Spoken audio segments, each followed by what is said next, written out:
Word of God is alive and powerful, sharper than any two-edged sword, piercing even to the dividing asunder of soul and spirit, and of the joints and marrow, and is a critic of thoughts and intents of the heart.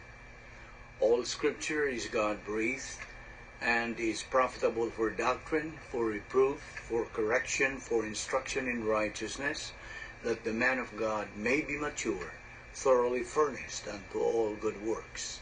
Study to show thyself approved unto God, a workman that needeth not to be ashamed, rightly dividing the word of truth. Before we start our Bible study, let us cleanse our souls, our mentality from any sins of the mind, sins of the tongue, or overt sins. We have to confess all those sins directly to God the Father, following the principle of 1 John 1:9, which says, if we confess our sins, God is faithful and just to forgive us our sins and to cleanse us from all unrighteousness. Therefore, let us pray.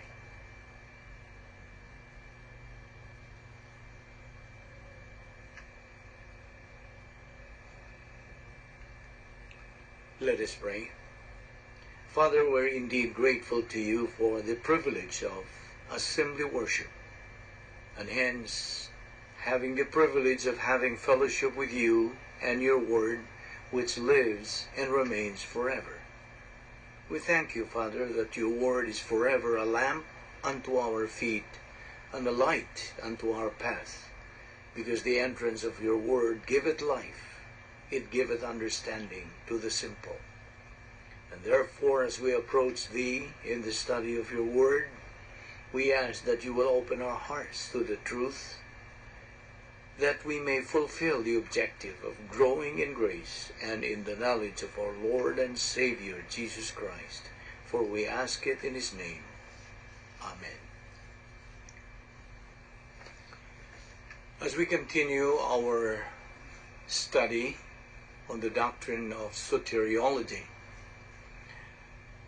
we are here once again in good health, alert, clear mind, and alive and kicking, all because of God's mercy, God's love, God's courtesy, and grace of God. We don't deserve it, we don't work for it, we do not earn it. Why?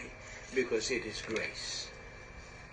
Now we have questions to ask, or I will ask you some questions like, do you know that God loves you and he is interested in you? That he has a plan for your life?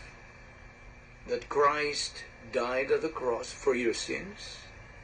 That you get eternal life if you believe in him? The above things are what is called kerygma in Greek. John 3:36, as I always quote, says, if you believe in Christ, you will live eternity in heaven with God. If you reject Christ, you will live eternity in the lake of fire. But actually what John 3:36 says, he who believes in the Son has life. He who does not believe in the Son does not have life, but the wrath of God abides on him. But you have freedom of choice. But with that freedom goes responsibility.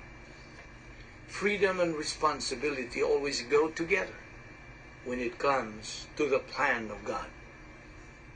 That's what we mean by riding in tandem. You always hear this term, riding in tandem. Freedom and responsibility. They ride in tandem. Whatever, therefore, is your choice of these two, to believe in Christ or to reject Christ, it is only you yourself who is answerable, responsible, and accountable for your decision. Do you understand that? Listen. If we believe that there is such a place called Africa, Australia, or Europe, although some of us had never been in those places, because we have been taught by history books about them. If we believe that 1 plus 1 equals 2, etc., etc., because we have been taught through mathematic books, now why can't we believe God himself, who says in his word, believe on the Lord Jesus Christ and you will be saved? Acts chapter 16 verse 31. John 3:3 and John 3:7. Unless a man be born again, he cannot see the kingdom of God. Ephesians 2:8 and 9. We have been saved by grace through faith. This salvation is not of yourselves, it's a gift of God, not of works, lest any man should boast. Acts 4:12. Neither is there salvation on any other under heaven given among men, whereby we must be saved. John 14:6. Our Lord said, I am the way, the truth, and the life. No one comes to the Father except by me. Well, talking more about the doctrine of soteriology, or the doctrine of salvation, let us see the cross. Let us look at the cross representing the point of salvation. In the Old Testament, the believers there were saved through faith in Christ. They look forward to the cross by faith. Just as today we look back to the cross also by faith. Salvation always has been and always will be through faith in the Lord Jesus Christ.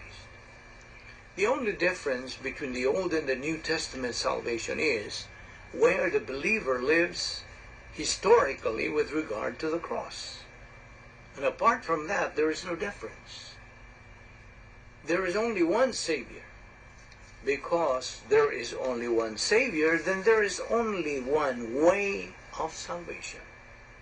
There is only one Savior. Jesus says, again, I am the way, the truth, and the life. No one comes to the Father but by me. Therefore, like I said, since there is only one Savior, there is only one way of salvation. And that one way of salvation is faith alone in Christ alone. Therefore, people were saved in the Old Testament exactly the same way they were saved in the New Testament, by believing in the finished, efficacious work of Jesus Christ on the cross. And this is eternal life.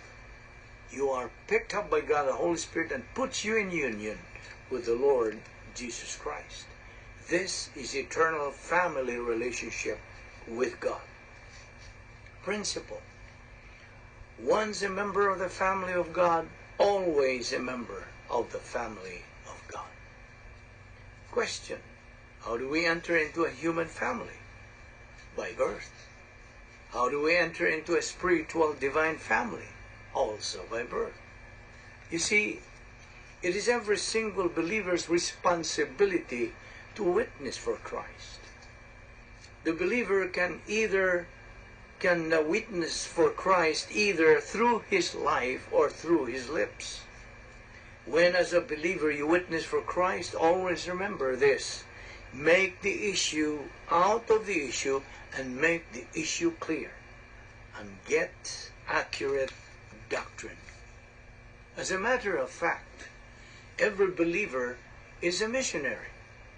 Every believer has a spiritual ministry.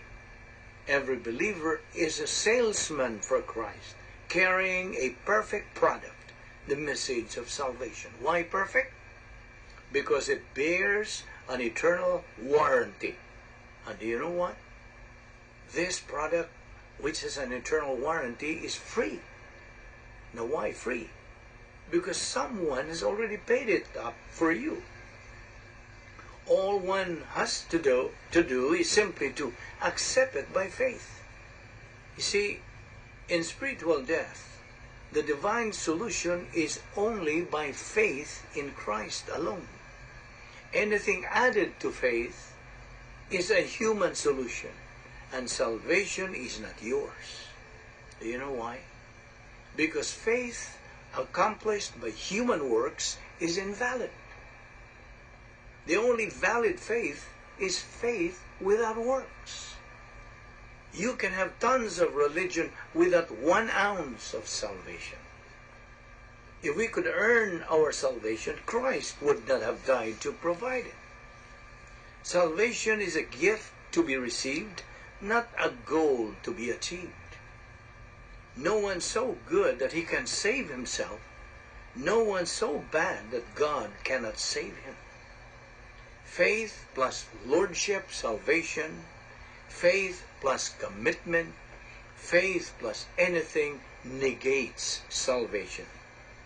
We are saved by grace through faith, not of works, lest anyone should boast. Ephesians 2:8. So believe on the Lord Jesus Christ, and thou shalt be saved. Acts 16:31. At the moment of salvation, God takes over and provides the believer 39 irrevocable things plus 1, the filling of the Holy Spirit, which we call spirituality. Man has his own breaking point in life, and all people are going to check out from this world in due time. God's timing is what? Perfect. I repeat, God's timing is perfect. Respect man's volition.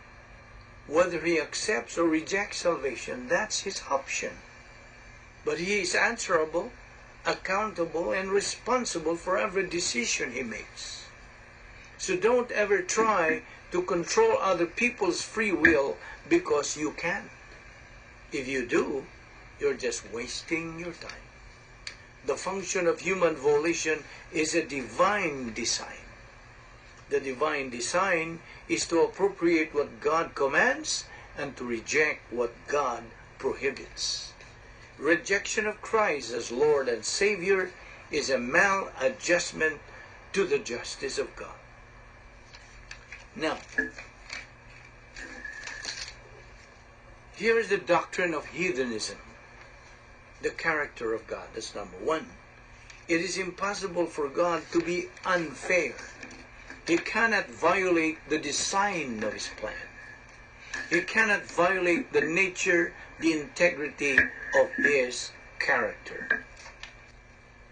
Let me repeat about the doctrine of heathenism. Number 1 point, the character of God. It is impossible for God to be unfair. He cannot violate the design of his plan. He cannot violate the nature, the integrity of his character. Number 2 point, the unlimited redemption. Salvation is provided for all members of the human race. Romans 5:6-8, 1 Timothy 2:6, Hebrews 2:9. Number 3 point, the declared will of God. 1 Timothy 2:4, 2 Peter 3:9, John 6:40. Number 4 point, geographical location. God will provide gospel information. John 7:17, Jeremiah 29:13. And number 5 point, heathens are heathens, not because they don't know God exists, but because they are fully cognizant of the existence of God. Romans 1:18-20 and Psalms 19:1-4. More on salvation. When you believe in Christ, immediately you become a member of the family of God. And you are imputed God's righteousness. So you are declared sanctified. That is your eternal relationship with God. And on the bottom circle of that, there is the temporal fellowship with God, redeeming the time because the days are evil. And then that is God's rest that all believers are supposed to stay, because staying in that rest area, we call it rest area, using your faith rest, God's rest, you develop that relaxed mental attitude, You're free from any sin, and then you're walking in the light. You're walking by faith, and you are walking in truth. So every time you commit sin, you're out of line, you can immediately utilize the principle of 1 John 1:9, which says, if we confess our sins, God is faithful and just to forgive us our sins and to cleanse us from all unrighteousness. Now, as believers, once we become negative to the Word of God, we live in a state of unreality in life. We live in evil and confusion in life. So, we are reminded about the 4 divine institutions, which are volition, marriage, family, and nation. We should always be aware of this, so we won't be out of fellowship, and we're always inside the protocol plan of God, which otherwise known as the divine denosphere. Now, question, where would you want to spend eternity? In heaven or in the lake of fire? It's a matter of choice. God did not have to provide salvation. He did provide it out of His own choice. God is righteous because of Satan's evil, but God is never the evil cause of Satan's evil. Lucifer, the former name of Satan, is bright and shining one, but he fell. God did not have to create the angels because He was lonely. God created the angels out of His own choice. Why did God create man, therefore? For His own glory. That's the answer. Why did God create the angels? Again, for His own glory. God is not loose. The lake of fire is God's garbage dump. Romans 1:25 says, God is blessed forever. God made a choice to provide salvation to the human race. Christ's spiritual death on the cross did not in and of itself provide salvation. It only provides appropriation to salvation. When one believes in Christ, automatically he becomes a child of God, and he becomes eternally secure. Thus, when he dies, he is qualified to live with God forever. God says in His Word that we can know beyond any doubt that we are on our way to heaven. 1 John 5:13. Reasons why we're assured of heaven. Number 1, because the requirements for heaven have been met for us by Christ. Number 2, the way to heaven is not by works, but by faith. Ephesians 2:8 and 9. Now, in another note, the Christian way of life, as we have said, is a supernatural way of life, and as such, it requires a supernatural way of execution. Now, we should consider God's integrity when we talk about the spiritual life. First of all, God has a plan for every believer's life. I'm talking to you as a believer. As we knew, His plan for every believer is the best and the highest. Not only that, God's plan for every believer's life is a fantastic plan. And how does a believer know and learn God's plan for his life? The answer, by studying God's Word contained in the Holy Bible. But studying the Word of God without the Holy Spirit filling us is useless. Why? Because the Holy Spirit is the only teacher of truth. In fact,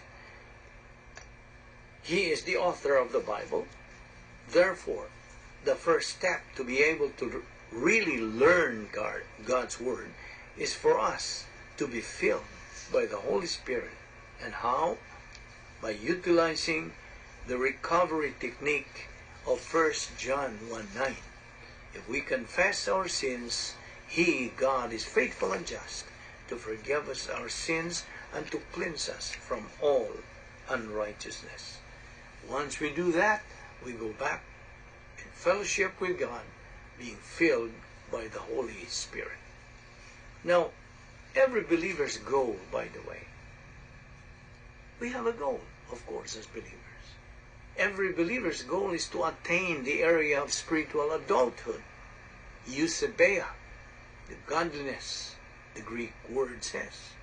This is the stage where you as a believer will be experiencing your closeness and intimate relationship and rapport with God. This stage is the most fantastic, fabulous, and unique kind of life. But that area of spiritual adulthood can only be reached through the so-called grace apparatus for perception. And we will explain that later on as we continue our study. Well, of course, there is the textbook, which is the Bible. There is the pastor-teacher who teaches Bible doctrine. These are believers, congregation, of course, listening to the teaching of the Word of God. And they assimilate Bible doctrine from that pastor-teacher who is teaching. There is God, the Holy Spirit, who is our mentor, teacher of truth. There is a policy to be followed. We have to confess our sins first, and then concentration and focus, etc., etc. All of these things that we are mentioning is the protocol ground rules for church age believers for the purpose of edifying the body of Christ. Titus chapter 3 verse 5, we have to understand this verse very well. Not by works of righteousness which we have done, but according to His mercy He saved us by the washing of regeneration and renewing of the Holy Spirit. Ephesians 5:26 also says that He might sanctify and cleanse it with the washing of water by the word. John 15:3, now ye are clean through the word which I have spoken unto you. Question: what motivates believers to move on in spiritual life?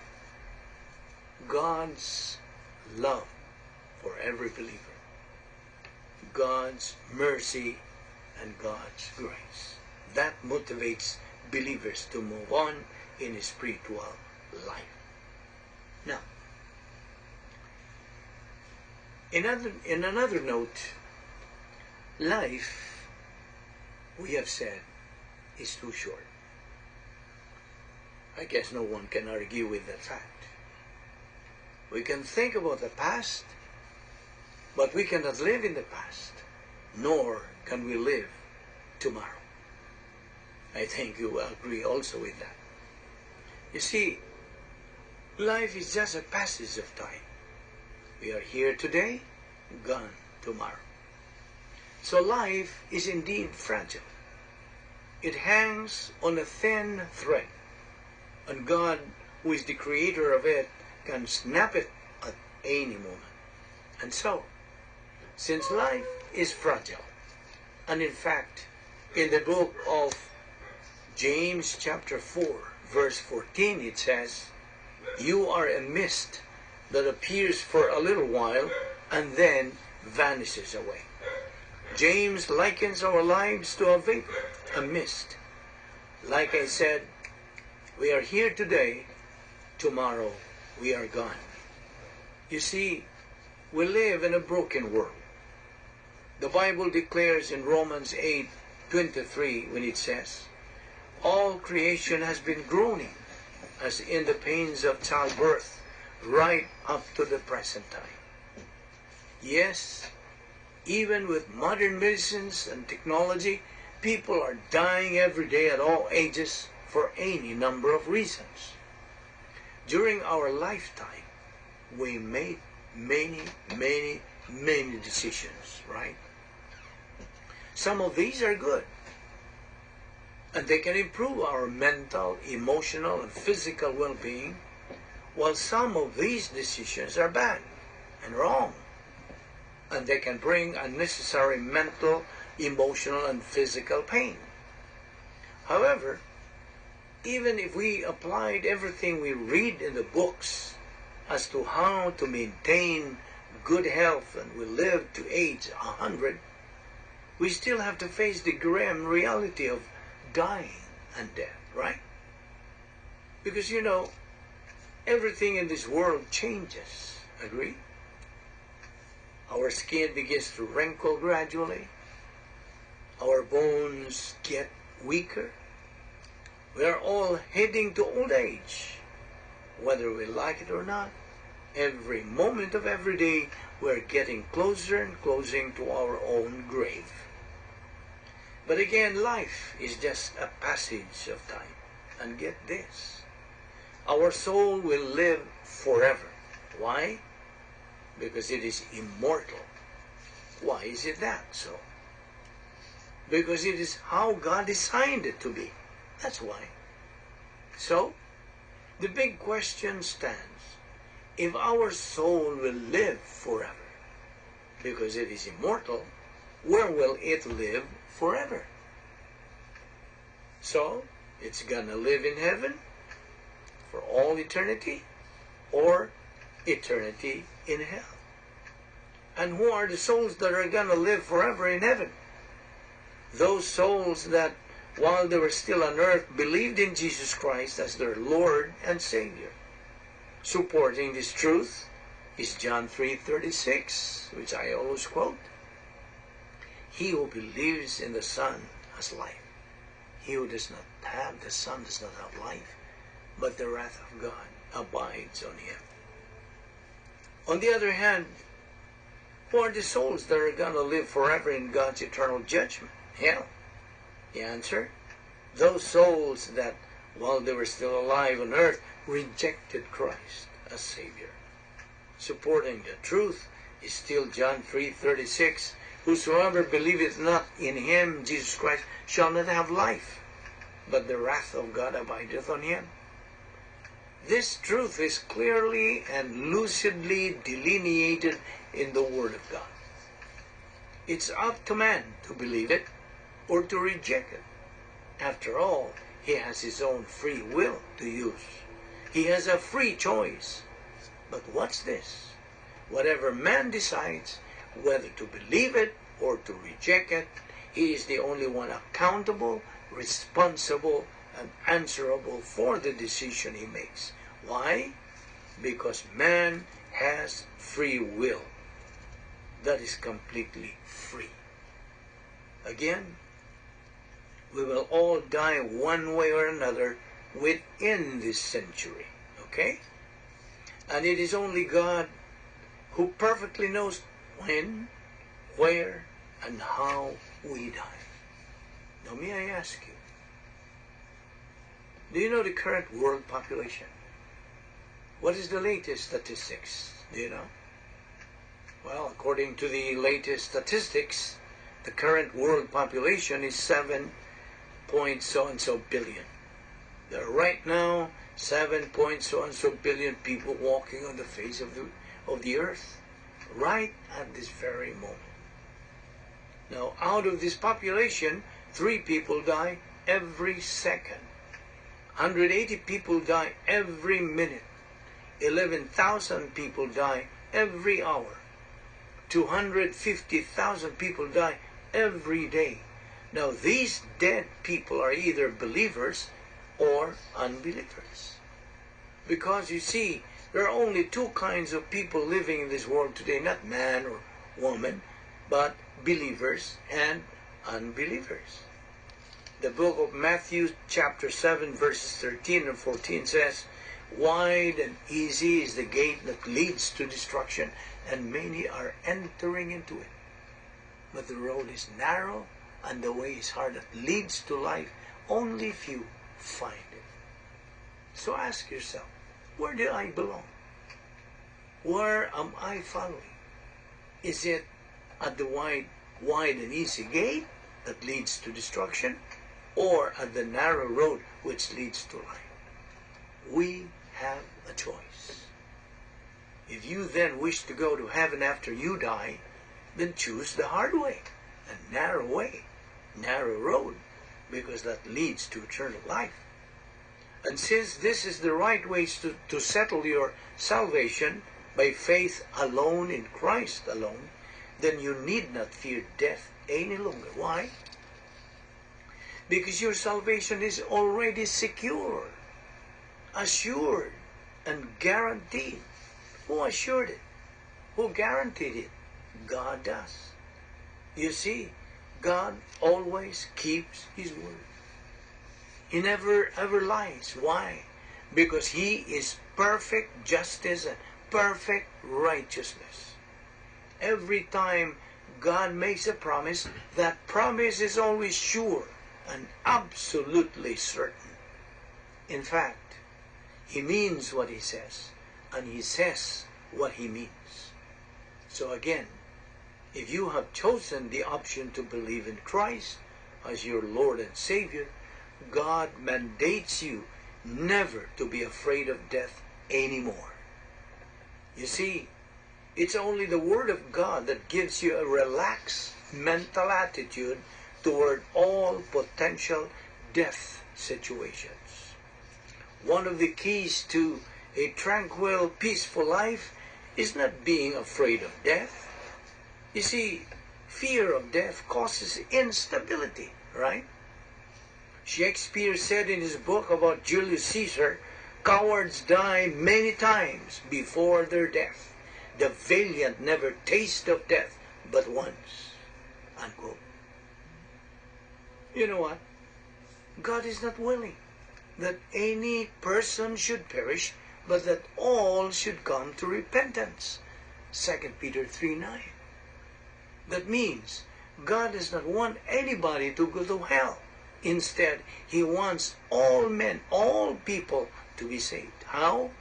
Through faith alone in Christ alone.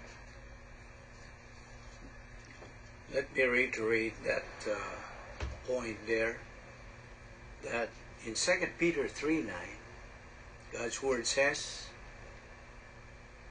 God is not willing that any person should perish, but that all should come to repentance.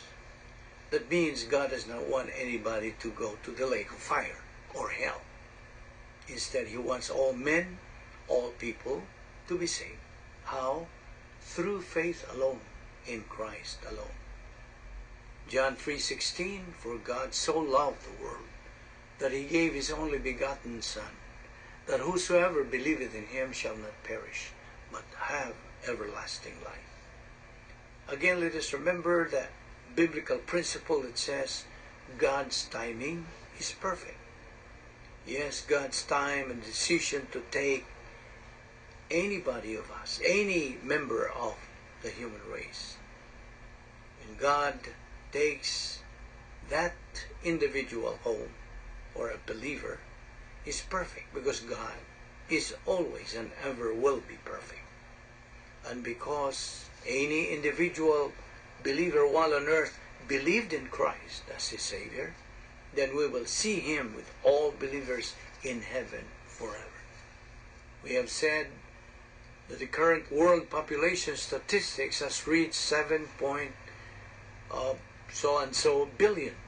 Out of this huge number of people who are walking on the face of the earth, you are one of those who are fortunate to still be alive at this very instant. Your being alive while you are listening to God's message now is grace. And do you know what the word grace means? The Bible scholar defines it as God's riches at Christ's expense. But some also define it as God's gift to me, received by faith, available to everyone, comes through Christ, extended for all eternity. But actually, grace is God's policy. And it is that which we do not deserve, we don't earn, and we don't work for. which is grace. We are still alive because of God's grace. We are still alive because God has a plan. Marvelous, fantastic, perfect, sophisticated plan for our life. And this perfect plan can only be learned from the Word of God. Hence, we are admonished by God to study it from the Bible, learn it and apply it in our life. And God assures us of a fabulous and fantastic life here in this present life and in the life hereafter. The choice is all yours. With your heads bowed and your eyes closed, we're going to close our service directed toward those who are without Christ, without hope, and without eternal life. This is a moment in your life. No matter what you think, no matter what you believe, it's a moment of consideration. It's a moment to put everything else out of your mind and think about the person of the Lord Jesus Christ. What does all this mean? What is Christianity? Christianity is Christ. It's a relationship with God through Christ. There's only one way to have that relationship, as the Scripture says. Believe on the Lord Jesus Christ, and you will be saved. What about works? All the works you can do have nothing to do with your relationship with God. Why? Because you are a sinner. Because you are not perfect as God is perfect. Because His righteousness has to reject unrighteousness. And you are unrighteous no matter how many good deeds you can do. That's where Christ comes in. That is how important He is. You see, He's the only one who can present you faultless before God. Therefore, believe on the Lord Jesus Christ and you will be saved. Let us pray. We thank you once again, Heavenly Father, for your wonderful word to us, so that we might understand ourselves, so that we might understand the world around us from the divine perspective, and so that we might understand what life is all about, and why you still keep us alive in this world, and so that we might understand your perfect plan for our life, and be able to know who and what you are, and to be reminded by your precious word saying that we all came from dust, and unto dust we shall return. We are greatly consoled by your assurance that we are all going to be resurrected at your precise and absolutely perfect timing and decision. We thank you for all this, O Lord. I will fear no evil, therefore, no rod and your staff, they comfort me. All this we ask in Christ's name, our Lord and Savior. Amen.